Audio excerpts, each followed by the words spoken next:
This is the Padua Podcast Network. Running a Fever, episode 353. Lombardi Rules.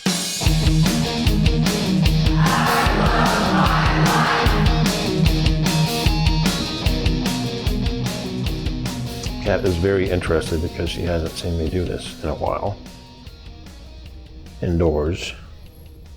That's Frankenstein, my cat. Warmups are important, even on an indoor bike. I've actually hurt myself on an indoor bike in the past. I say indoor bike, it's a stationary bike. It was an Achilles tendon injury, which I'm prone to. I had three sort of serious ones. One was a complete rupture, or almost complete. It was a very serious rupture.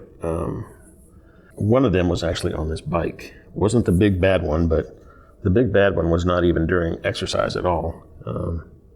There's plenty of information about that, I think, on previous episodes, but bottom line is I need to do these warm-ups and take them seriously because I really hate injuries, not so much because of the pain, but because of the time it takes me out of commission.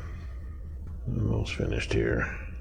9, 10, 11, 12. All right. The screen is really bright.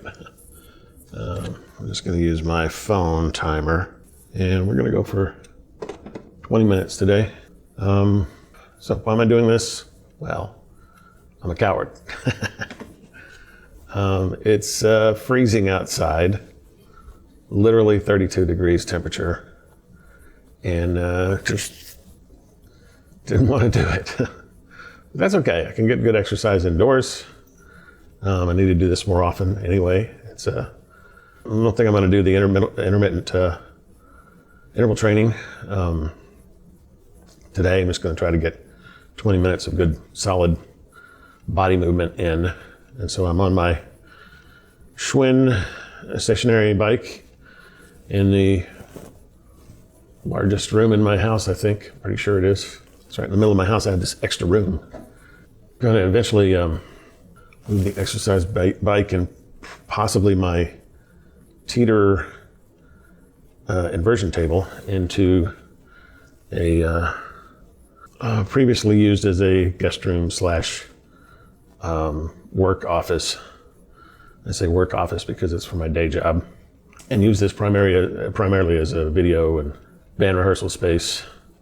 Got a big green cloth up against the wall, so you might see some future Running a Fever videos from here.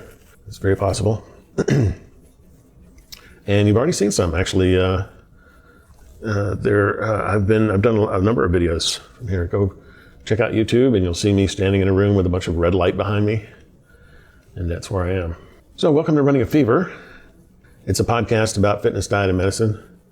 My name is Michael Davis. My goal is to live a long, healthy, happy, active life, right up to the very end.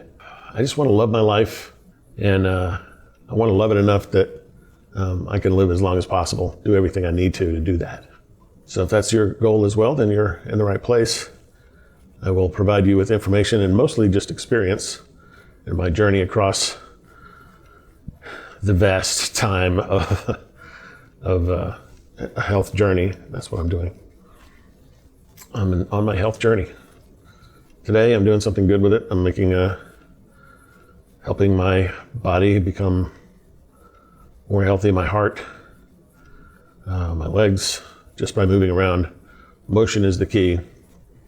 You don't have to be a marathon runner. You don't have to be a Tour de France cycler. You don't have to be an Olympic athlete. All you have to do is move. Just keep moving. There's a song about that, and I've probably sung it on this show before. Keep on moving, don't stop. And that's the whole point. Literature department. Been reading a book called The Lombardi Rules that was a gift. I think it was a Christmas gift. And it's pretty good. There's a lot of things that you've probably already heard before, and if you've read any motivational leadership books, so forth. But it's from the point of view of Vince Lombardi as a football coach, and so it's got that kind of analogous flavor to it. But it's all about being prepared, working hard, setting an example, knowing yourself, knowing your strengths and weaknesses. These are some of the concepts.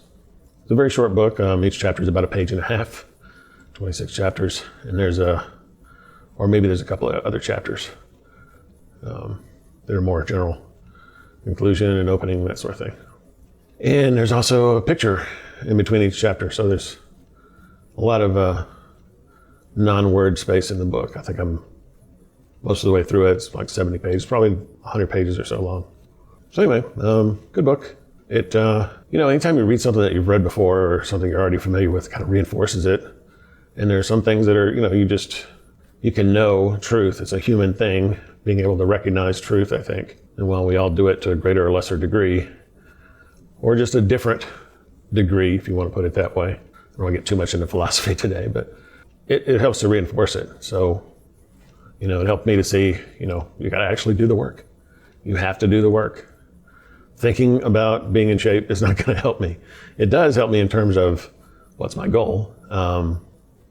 But, if I spend all my time contemplating my goal and don't actually go out and do anything, I'm not going to get anywhere. So the book is good for that reason. Yeah. And my mouth is getting dry now, reminding me that I should have hydrated before starting today. But I will definitely hydrate afterward. I'm going to pick up the pace just a little bit. You can probably tell I'm not breathing hard at all, and I should be at least a little bit. I had a recommendation from my doctor for cardio. I don't think this is even fast enough to be considered cardio. He said, there's a formula for, that includes your age on what your I think it's your weight and age calculated somehow to come up with the heart rate that you want to target for exercise. So mine was 114, which I could probably see if I had my fitness watch on, but I don't think I'm going to get up. I might get up that high, but probably not. My resting heart rate is in the 50s, always has been kind of low, relatively speaking. And so going up to 114 would be a pretty significant jump. But in any event, I need to get my heart going. It's important. It's the most important organ in the body, probably. I don't know, you could argue that the brain is more important, but you don't need a brain to operate your heart, but you need a heart to operate your brain. So that's why same logic is useful in making exercise my top priority. People say, well, exercise is good enough for you, but aren't there other things you do in your life that are more helpful to society or more rewarding? And I would say, yes, absolutely there is. There are those things, but none of them is possible without having good health. If you don't have your health, you're not going to be able to do anything. Health, fitness, it's all at the highest priority. So the heart is the most important organ in the body, I believe. Lungs, arguably, but it's possible to have a heartbeat and not be breathing, but it's not possible to be breathing and not have a heartbeat, I'm pretty sure. I'm not a medical doctor, folks, so take all this with a shaker of salt, or a box of salt, if you will. Plenty of salt, mountain of salt, a whole mine full of salt, but lots of salt on it. If I had video of this place, you'd see it's kind of a soothing atmosphere. I've got various equipment around me, but lights and tripods and a big green screen. But I've also got a stand-up lamp. I've got 3 of these in the house. It's probably 3 more than I actually need, but anyway, I like having the light around. But this one has a red light in it, so it's pretty soft. Maybe red isn't the ideal color for exercise or for relaxation or whatever. Probably more like a blue would be better for that, or maybe a blue-green or something. Cool color. So, but it feels good to at least be doing something. And importantly, I woke up at 4:30 this morning, and after several snoozes, got out of bed at 4:45. And it's good, because that's the time I'm going to need to be up if I go to Lake Fayetteville or I go to the gym, and can expect to be at work at a reasonable hour, probably 7 for me. Done it in the past, so I kind of know how the timing works, and actually I'll go out there. I've rejoined the gym. I'm paying for it now, so there's an incentive to actually use that. And It's been kind of cold, but not too cold. I think it's, I've set 20 degrees, I believe, as my lower limit where I won't go out. It's less than 20 degrees, but today's 32, so I could definitely go out. Decided not to, but at least I'm doing something today. I'm on the bike, I'm doing something, I'm burning calories, I'm conditioning my body. And I got up and did something at this time without just going back to sleep. So it's a positive, got to look on the positive side.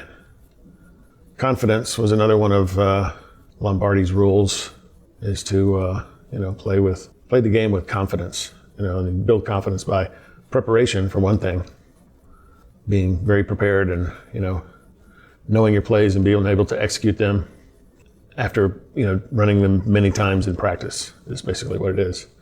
And experience like that gives you confidence to do them in a real game. And the other part of that is when you actually succeed and win the game, then that gives you even more confidence, and it kind of builds on itself. Confidence helps you win. Winning makes you more confident. And by the way, the last Sunday was Super Bowl Sunday, so I got to see that sort of athletic performance. It was a good game. Kansas City Chiefs won over the San Francisco 49ers. No doubt both teams practiced well and prepared well. There were some trick plays in there. It was overtime. It's good to watch. It was fun to watch. It's a good game. And it's just a game, but you know what? Just like your, podcast. It's just a podcast. It's not going to save the world, but, the football inspires people. It's competition, but it inspires people to do those things. Look at the athletes there and how well they are prepared and how well they perform. Is good inspiration for us in life. All entertainment is like that. So you don't have to feel like if you're entertaining that you're not doing something valuable, that you're doing something frivolous. It's valuable in its inspirational qualities. So that's what we're about on Running a Fever, inspiring myself and inspiring all of you to have better health and do what you need to do to get there. And on that note, I'll say usual stuff, like and subscribe us on YouTube, subscribe to the podcast in your favorite podcast catcher. That would be great benefit. I'll thank you very much in advance for doing that. If you got the fever, keep it. If you don't, then catch the fever, and I'll talk to you next time on Running a Fever.